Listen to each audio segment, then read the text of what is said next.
शुरू अल्लाह ताला के नाम से जो बड़ा मेहरबान और निहायती रहम करने वाला है।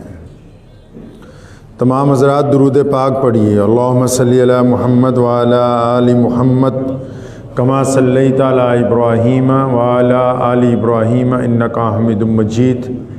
अल्लाहुम्मा बारिक अला मुहम्मद व अला आलि मुहम्मद कमा बारकता अला इब्राहीम व अला आलि इब्राहीम इन्नका हमीदुम मजीद। हज़ार जिद्दत तराजियों के मिजाज बदला करे ज़माना, मगर यकीन रहेगा आमिर मिजाज बातिल वही पुराना। हज़ार जिद्दत तराजियों के मिजाज बदला करे ज़माना, मगर यकीन रहेगा आमिर मिजाज बातिल वही पुराना। हमारी गफलत की इंतहा क्या, हमारी ज़िल्लत का क्या ठिकाना। गुनाह तो फिर गुनाह ठहरे, इबादतें भी मुजरिमाना। अल्लाह के प्यारे नबी हज़रत मोहम्मद रसूलुल्लाह सल्लल्लाहु ताला अलैहि वसल्लम ने पूरी दुनिया के इंसानों के साथ जो मामला किया है वो दुनिया के दीगर तमाम निज़ामों से मुख्तलिफ है। आप देखें दुनिया में अलग अलग ममालिक में जो कदीम रिवायतें कायम हैं, अगर हम कैसरो किसरा को देखें, हुज़ूर सल्लल्लाहु अलैहि वसल्लम से पहले के जो बादशाह गुज़रे हैं, उन लोगों ने ज़्यादा ज़ोर तामीर के ऊपर दिया, अपने महलात के ऊपर दिया, अपने आराम पर दिया। मुहम्मदुर रसूलुल्लाह सल्लल्लाहु अलैहि वसल्लम ने भी तामीर फरमाई, दुनिया के अलग अलग हुक्मरानों ने भी तामीर की, लेकिन रसूलुल्लाह सल्लल्लाहु अलैहि वसल्लम की तामीर में और दुनिया के हुक्मरानों की तामीर में ये फ़र्क है। दुनिया के हुक्मरान अपनी हुकूमतें, अपनी रिवायतें, अपना जाहो जलाल तामीर करते रहे, और मोहम्मद रसूलुल्लाह सल्लल्लाहु अलैहि वसल्लम ने इंसानों की तामीर फरमाई। नबी अलैहिस्सलातु वस्सलाम से पहले जो निज़ाम राइज था दुनिया में, उनका हदफ था कि लोगों को डरा के रखना है। आज भी जो हुकूमतें होती हैं उनका मंशा होता है कि कुछ लोगों को डरा के रखें।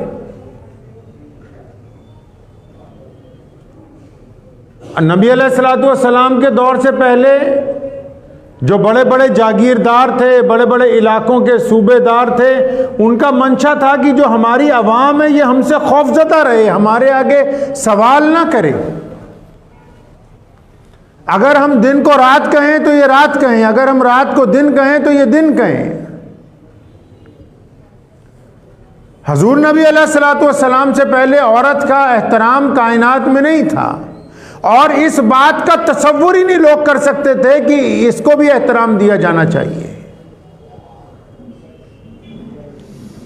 नबी अकरम सल्लल्लाहु ताला अलैहि वसल्लम ने हमें तालीम दी है। दीन का एक बेहतरीन जुज़ ये है कि लोगों को डराएं नहीं, बल्कि उनकी हिम्मत बंधाएं। आमतौर पर समाज में, आमतौर पर माशरे में एक रवाज होता है कि अगर कोई बंदा परेशान हाल होता है तो कुछ लोग जो चाहते हैं कि इस परेशान हाल को और डराया जाए। अगर किसी पर कोई मुकदमा दायर हो जाए, या किसी पर कोई मुसीबत पड़ जाए, या किसी के कारोबार का नुकसान हो जाए, तो कुछ करीबी लोग ऐसे होते हैं जो उसको डराना चाहते हैं कि वो फलां के साथ भी ऐसा हो गया था और वो कंगाल हो गया, फलां के साथ भी ऐसा हो गया था, वो बर्बाद हो गया, फलां को ये बीमारी लग गई थी, उसकी मौत वाक़ई हो गई। मुहम्मदुर रसूलुल्लाह सल्लल्लाहु अलैहि वसल्लम ने आके दुनिया की इस रविश को भी तब्दील किया है। दुनिया में रवाज था कि जो मुसीबत ज़दा होंगे उनको और परेशान करके अपना मामला हल कर लो। दुनिया में रवाज था कि जो गमज़दा हैं उनको और गम में धकेल के अपना घर ठीक कर लो। मुहम्मद रसूलुल्लाह सल्लल्लाहु अलैहि वसल्लम ने इन रिवायात को भी तब्दील कर दिया। फरमाया हम तो गरीबों की मदद करने के लिए आए हैं, हम गमज़दा के दिलों को राहत पहुंचाने के लिए आए हैं, हम मजलूम के साथ कंधे से कंधा मिला के खड़े होने के लिए आए हैं। मुहम्मद रसूलुल्लाह ने नई रिवायात कायम की जिसके अंदर लोगों के अंदर खौफ नहीं था, डर नहीं था, बल्कि लोगों को राहत पहुंचाई गई।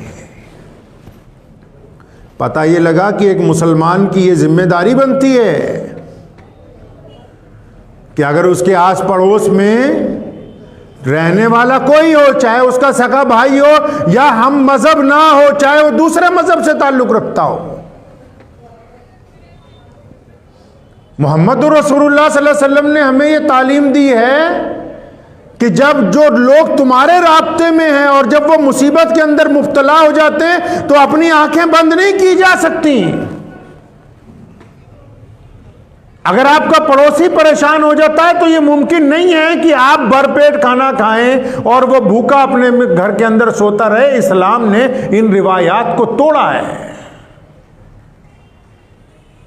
इस्लाम ने इन जालिमाना रिवायात को तोड़ के एक नया माशरा कायम किया जिसमें इंसानों की तामीर थी। और मैं बार बार इस बात को दोहराता हूं कि यही तो वजह है कि हम जैसे लोग पूरी दुनिया में जो अलग अलग रंग और नस्लों से ताल्लुक रखते हैं, जिनकी जुबान आपस में नहीं मिलती, जिनका लबो लहजा आपस में नहीं मिलता, जिनकी चमड़ी आपस में नहीं मिलती, जिनके खून के ब्लड ग्रुप आपस के अंदर नहीं मिलते, जिनकी जमीनें आपस के अंदर नहीं मिलती, फिर भी पूरी दुनिया में अगर सबसे बड़ा राब्ता अगर किसी का आपस में है, फिर भी अगर दुनिया में पूरी दुनिया के ऐसे लोग जिनके खून एक साथ में किसी से मोहब्बत करता है, फिर भी अगर दुनिया में कोई ऐसी कौम है जो एक वक्त एक किबले के आगे झुकती है तो सिर्फ मोहम्मद रसूलुल्लाह सल्लल्लाहु अलैहि वसल्लम की कौम है।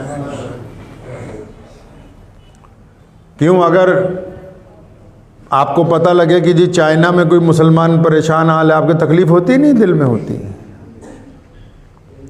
अगर उनको पता लगे हम परेशान हैं तो उनको होती नहीं। ये जज्बा किसने पैदा किया?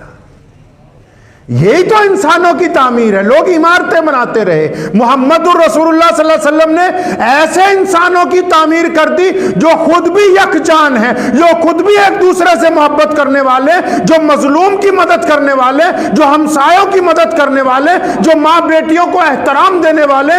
अब इसी जज्बे के साथ आज के मुसलमान को हजूर अकरम सल्लल्लाहु अलैहि वसल्लम का पैगाम दुनिया के आगे रखना है। मेरे गैर मुस्लिम दोस्त ने कहा कि कुरान पाक में फ़लाँ फ़लाँ आयतें हैं, उसके मुतालिक आप वजाहत दीजिए। मैंने कहा हम वजाहत नहीं दिया करते, हम किसी के सामने सफाई नहीं बयान करते हैं। कंपनियों का एक रवाज है दुनिया में कि जब कोई कंपनी अपना माल बनाती है ना तो वो अपने माल का इश्तिहार निकालती है, उसमें लिखती है ये इतना बढ़िया माल है, इसमें ये खूबियाँ हैं, ये खूबियाँ हैं। वो ये कभी नहीं लिखती कि फ़लाँ कंपनी का माल गंदा है जी, फ़लाँ कंपनी का माल घटिया है। नहीं नहीं नहीं। इस्लाम दूसरों की बुराई करने के लिए नहीं आया और इस्लाम अपनी सफाई पेश करने के लिए नहीं आया। इस्लाम अपनी खूबियों की बिना पर दुनिया के सामने कायम है। हम इस्लाम की सफाई पेश करने कहीं नहीं जाएंगे। इस्लाम के मानने वालों का आला किरदार इस्लाम की पहचान है। इस्लाम के मानने वालों का मजलूम का साथ देना इस्लाम की पहचान है। इस्लाम के मानने वालों का गरीब की मदद करना इस्लाम की पहचान है। इस्लाम के मानने वालों का सच बोलना इस्लाम की पहचान है। इस्लाम अपने अकायद की बुनियाद पर, मोहम्मद रसूलुल्लाह सल्लल्लाहु अलैहि वसल्लम के आला तरीन इखलाक की बुनियाद पर इस्लाम अपनी जगह आगे बढ़ रहा है। इस्लाम किसी की बुराई करने के लिए नहीं बनाया गया है। जब हमारा ही प्रोडक्ट अच्छा होगा बहुत, तो हमें क्या जरूरत है किसी और कंपनी की बुराई करें। मुखालफत वो करते हैं जिनके अंदर खुद कोई खूबी नहीं होती। याद रखिएगा, आप अगर किसी बड़े आदमी को देखें कि वो गुस्से में आके आपको गाली दे रहा है, परेशान हो रहा है, आग बबूला हो रहा है, तो इसका मतलब अब वो बड़ा नहीं रहा, वो घबरा गया है। अगर कोई बड़ी शख्सियत आपसे सामने नाराज होकर आग बबूला हो जाए और वो बार बार कहे नहीं अभी करो अभी करो, इसका मतलब घबरा गया है। इस्लाम ने घबराने की तालीम ही नहीं दी है। इस्लाम ने तो गिरते हुए को उठाने की तालीम दी। इस्लाम ने कभी मजबूरियों का फायदा नहीं उठाया है। यही तो खूबी है कि मोहम्मद रसूलुल्लाह सिर्फ 1450 साल पहले, कितने साल पहले, सिर्फ इसलिए इस्तेमाल कर रहा हूं कि दीन बहुत से आए, दुनिया को कायम हुए करोड़ों साल गुजर चुके हैं। आदम अलैहिस्सलाम को भी अल्लाह ने अपना नबी बनाया, इब्राहिम खलीलुल्लाह को भी बनाया, सुलेमान अलैहिस्सलाम जैसे बादशाह भी आए, ईसा रूहुल्लाह जैसे भी आए, लेकिन मोहम्मद रसूलुल्लाह का दिन सिर्फ 1450 साल पहले मोहम्मद रसूलुल्लाह सल्लल्लाहु अलैहि वसल्लम इस दुनिया में तशरीफ लाते हैं। और आज हम पंजाब की नस्ल बोलने वाले यहां बैठकर मोहम्मद रसूलुल्लाह का दीन बयान कर रहे हैं, इसलिए उस दीन के अंदर खूबी है, इसलिए हम मुसलमान हुए हैं। उसमें खामी कोई नहीं है। हुजूर नबी अलैहिस्सलातु वस्सलाम का जो दीन है यह आला तरीन इंसानों की तामीर करता है। एक सहाबी हैं, मंडी में गए घोड़ा खरीदने के लिए, तो एक साहब देहाती आया हुआ है, वो अपना घोड़ा बेच रहा है। पूछा कितने का? कहने लगा 100 दिनार का। दलाल ने कहा खरीद लीजिए। घोड़े को देख के कहने लगे लगता नहीं है कि ये 100 का है, ये ज्यादा महंगा है। फरमाया मैं क्योंकि इसके 200 दिनार ना दे दूं? बेचने वाला खुश हो गया, कहने लगा आपकी मर्जी है, 200 दे दे तो बहुत अच्छी बात है। फिर दोबारा उसको देखा, फरमाया नहीं ये 200 का भी नहीं लगता, मुझे इससे ज्यादा महंगा लगता है। 1000 दिनार पर पहुंच गए। बीच में जो दलाल है बार बार रोक रहा कि जनाब आप ये क्या कर रहे हैं? फरमाया मैं इसको इसकी असल कीमत देना चाहता हूं, क्योंकि मेरे गुलाम ने यह बताया कि ये मजबूरी के अंदर अपना जानवर बेच रहा है, इसको अपनी बेटी की शादी करनी है, और मेरे रसूल करीम कहिए सल्लल्लाहु अलैहि वसल्लम ने हमें यह तालीम दी है कि हम सौदा खरीदते हैं, मजबूरियां नहीं खरीदते हैं। हम मुसलमान कारोबार में भी सौदा खरीदता है, मजबूरियां नहीं खरीदता। आज ऐसे पड़ोसी मौजूद हैं जो इस चक्कर में बैठे हैं कि साथ वाले घर का बेड़ा गर्क होगा तो सस्ता मकान खरीदेंगे। आज ऐसे लोग भी माशरे के अंदर मौजूद है जो समझते हैं ये 3 भाइयों की लड़ाई होगी, इन 5 भाइयों के अंदर दंगा होगा, इनका बाप मर जाएगा, उसके बाद फिर ये खेत हम खरीदेंगे। इस रविश को बदला है मोहम्मद रसूलुल्लाह सल्लल्लाहु अलैहि वसल्लम ने। मुसलमान सिर्फ तलवार के जोर पर पूरी दुनिया में नहीं फैल गया है। मालदीव एक छोटा सा मुल्क है, वहां आज तक कोई मुसलमान लड़ने के लिए नहीं गया, लेकिन आज उस मुल्क का मजहब इस्लाम है और उस मुल्क के रहने वाले 100% लोग कलमा ला इलाहा इल्लल्लाह मुहम्मदुर रसूलुल्लाह पढ़ते हैं। मलेशिया दुनिया का सबसे बड़ा इस्लामी मुल्क है, कोई लश्कर वहां पर नहीं गया था। 2 सहाबा गए, अल्लाह के रसूल को फरमाया या रसूलल्लाह हम कारोबार के लिए जाना चाहते हैं, कुर्बान जाऊं। मेरे आका सल्लल्लाहु अलैहि वसल्लम ने फरमाया जब कारोबार करोगे तो लोगों का नफा करना। वहां पहुंच गए, दुकान खोल दी जाके। आज से 1000 साल पहले, पढ़िए कभी उस मुल्क की तारीख। दुकान खोल दी, जनरल स्टोर। कोई बंदा सामान लेने आ गया और अगर उसको पता लगा ये गांठ जो है 1000 रुपए की है और उससे पूछा क्या करना है, उसने कहा घर में थोड़ा सा काम है, तो उसको बताया ये 1000 रुपए यहाँ पे ना खर्च, फलां जगह चला जा, ये इसके साथ की चीज 5 रुपए की मिल जाएगी, तेरा काम बन जाएगा। पूरे मुल्क से लोग लाइनें लगा के रोज आने लगे। 5 वक्त जब नमाज के लिए दुकान बंद होती थी, पूछने लगे भाई करते क्या हो? कहने लगे ये हमारे रसूलुल्लाह का दीन है कि इबादत भी करनी ताकि हम बुराइयों से बचे रहें। और फिर लोगों को खुद मजबूरन पूछना पड़ा कि जब उम्मती ऐसे हैं तो वो नबी कैसे हैं जिनकी तुम इत्तबा करते हो? इस्लाम ने इंसानों की तामीर की है। आज देखिए इस्लाम की सबसे बड़ी यूनिवर्सिटियां, इस्लाम की सबसे बेहतरीन आलिम, इस्लाम के सबसे बेहतरीन प्रोफेसर, इस्लाम के सबसे बेहतरीन इंजीनियर अगर आपको कहीं मिलेंगे तो मलेशिया के अंदर जाके मिलेंगे। उन्होंने इस्लाम को समझा, सहाबा इकराम रज़ियल्लाहु अन्हुम ने प्रैक्टिकल तालीम इस्लाम की पेश की। इस्लाम ने हमें क्या कहा? सोने रसूल सल्लल्लाहु अलैहि वसल्लम ने हमें तालीम दी कि नमाज पढ़ते हो तो अच्छा आप दूसरों का साथ देना। फरमाया नमाज पढ़ते हो तो अगर किसी गरीब पे जुल्म हो रहा हो उसके साथ डट के खड़े हो जाना। हिंदुस्तान की जंग आजादी में मुसलमानों का किरदार मुहम्मदुर रसूलुल्लाह सल्लल्लाहु अलैहि वसल्लम के हुक्म के मुताबिक है। अगर किसी को कोई तकलीफ हो गई तो इस्लाम ये कहता है कि अब आप उसके पास जाओ तो उसको दिलासा दो।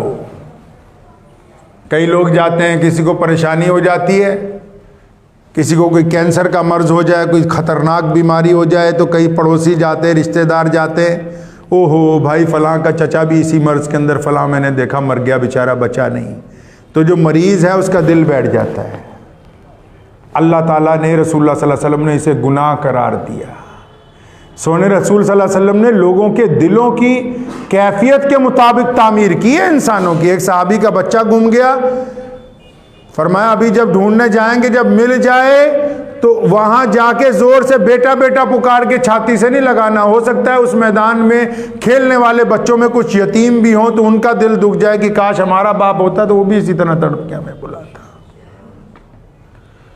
मुसलमानों की ये जिम्मेदारी बनती है। हम जितने लोग मस्जिद तक आते हैं, इत्मीनान से अपने हाथ सीने पे रख के नोट कर लीजिए इस बात को कि अल्लाह के रसूल सल्लल्लाहु अलैहि वसल्लम की इत्तबा में जब मोहम्मद सल्लल्लाहु अलैहि वसल्लम की मोहब्बत में यहाँ तक आ गए तो अब हमारी जिम्मेदारी कि हम दूसरों को डराएंगे नहीं, उनकी हिम्मत बढ़ाएंगे।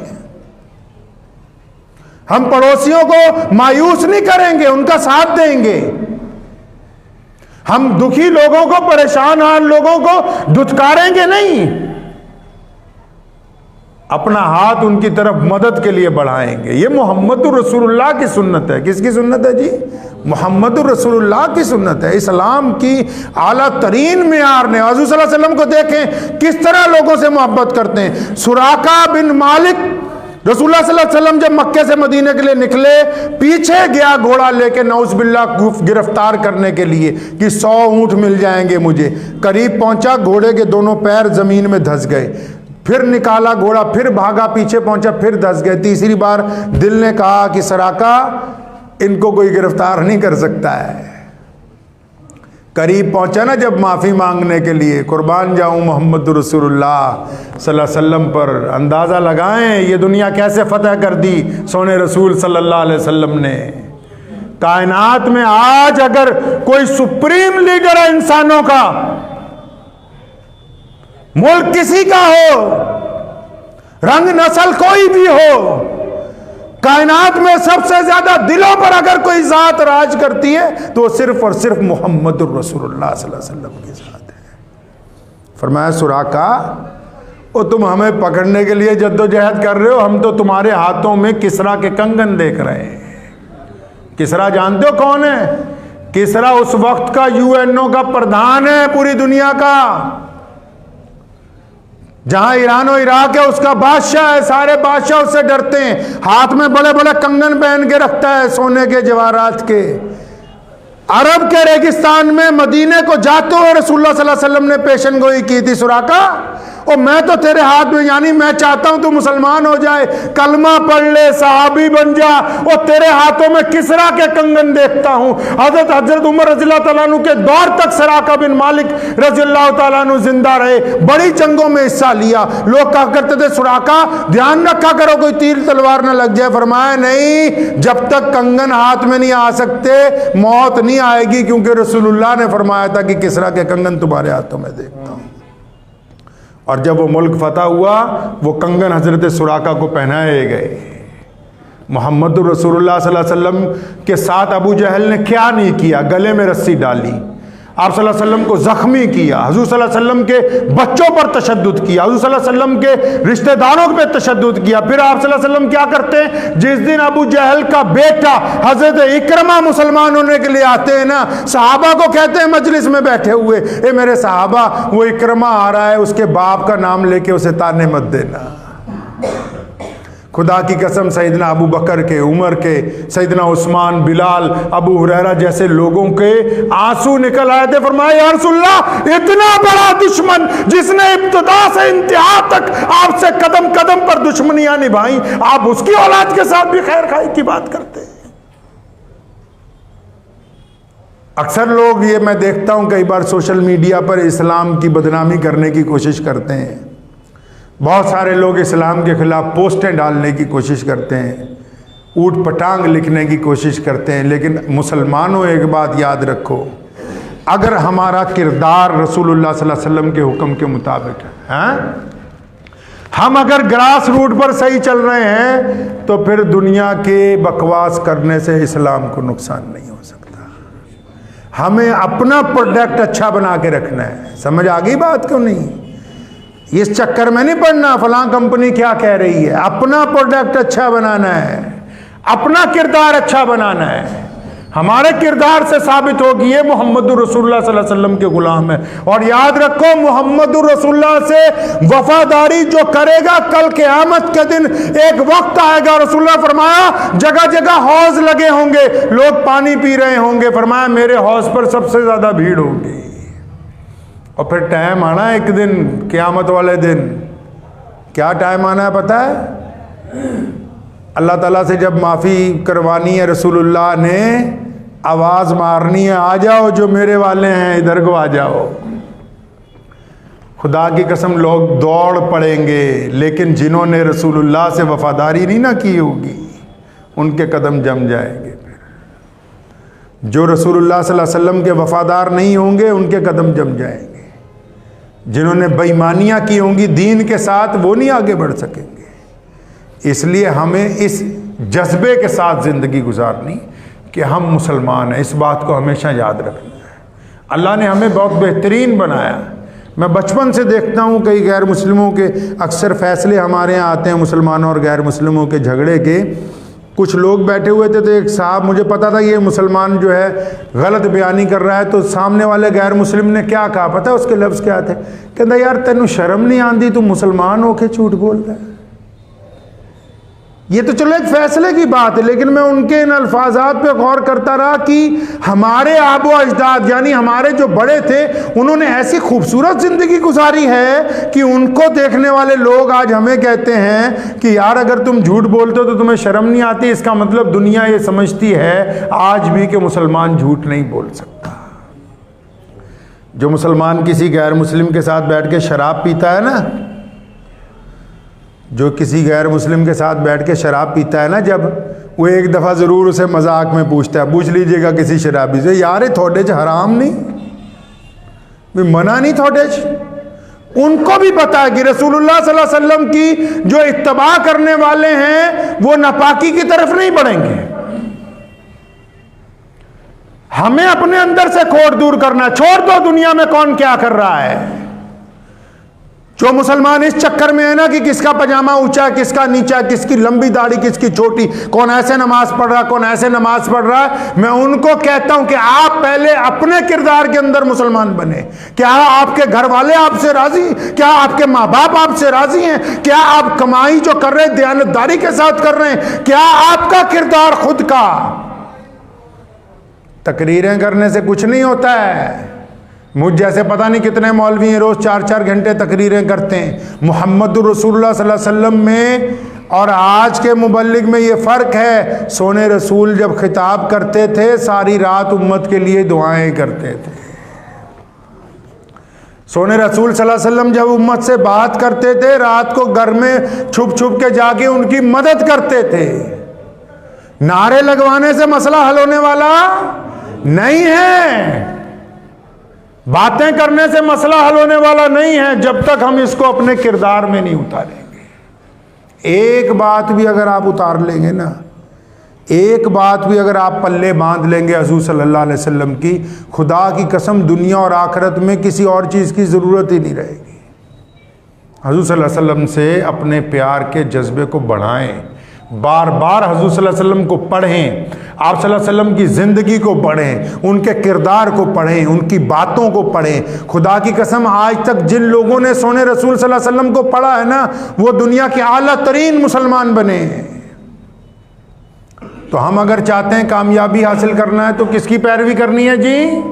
कुरान पाक में कहा कि बंदो, और तुम कामयाब होना चाहते हो और तुम ये कहते हो कि तुम्हें अल्लाह से मोहब्बत है और तुम ये दावा करते हो कि तुम बेहतरीन मुसलमान बन जाओगे। फरमाया नहीं नहीं, मुझसे पहले मेरे रसूल की इत्तबा करोगे। जिनको मुहम्मदुर रसूलुल्लाह से मोहब्बत होगी उनको अल्लाह के साथ मोहब्बत होगी। तो रसूलुल्लाह सल्लल्लाहु अलैहि वसल्लम की मोहब्बत में लोगों की मदद करेंगे जी इंशाअल्लाह। इस बात को ये हुजूर अल्लाह ताला का फैसला है कि हम जब दे देते हैं तो वापस कैसे चला जाता है जी? मौलवी जाहिल कैसे बन जाते हैं? बादशाह फकीर कैसे बन जाता है? हुक्मरान जो है चपरासी कैसे बन जाता है? मालदार सड़क पे क्यों आ जाते हैं? अल्लाह जो दे देते हैं वापस नहीं लेते, लेकिन जब माल मिलता है बंदा अपनी हैसियत भूल के अकड़ में आ जाता है, और जब जमीन पे अकड़ के चलता है उस माल को अपने हाथ से खो देता है। अल्लाह की तरफ से वापसी कभी नहीं होती। दुआ कीजिए जो बातें की अल्लाह ताला मुझे भी और आप सबको भी इन बातों पे अमल की तौफीक अता फरमाए। व आखिर दावाना अनिल हम्दुलिल्लाहि रब्बिल